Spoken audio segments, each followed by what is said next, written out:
On savait que de toute façon, avant 60 ans, il y avait très très peu de décès en double dose et qu'on disait que la triple dose baissait un petit peu, mais on était quasiment déjà à zéro. Donc la proportionnalité n'était plus présente pour mettre une pression vaccinale aussi forte sur le rappel à une population de moins de 40 ans. C'est-à-dire qu'on a appliqué des méthodes qui n'étaient plus en ligne avec la gravité de la situation individuelle. Et comme sur le plan collectif, ça ne protégeait pas sur la circulation, en fait, il n'y a plus de raison d'être aussi insistant chez ces personnes jeunes. Mais on a refusé depuis le début de la crise, et ça a été une constante, de traiter différemment les populations. Or, la grande révolution aujourd'hui, c'est qu'on se rend compte qu'on va être obligé de le faire.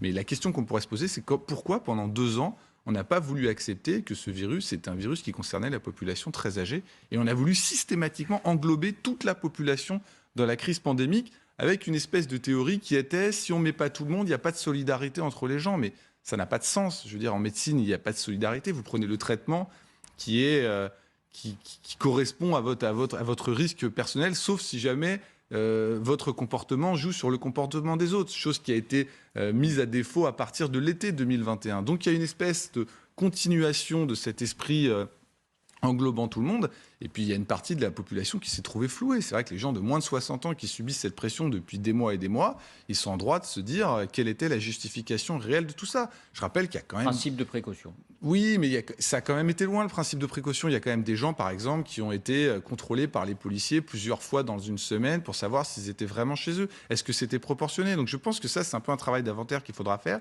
C'est-à-dire, est-ce que toutes les choses qui ont été faites et qui ont quand même été assez violentes étaient justifiées par des données, et est-ce que la preuve qu'on avait était suffisante pour arriver à de telles solutions? Et moi, je pense que c'est ça qu'il faut se poser comme question, parce que les gens ont le droit de demander des comptes après avoir accepté à peu près tout ce qui s'est passé pendant 2 ans sous l'égide d'un principe de précaution et d'une situation catastrophique.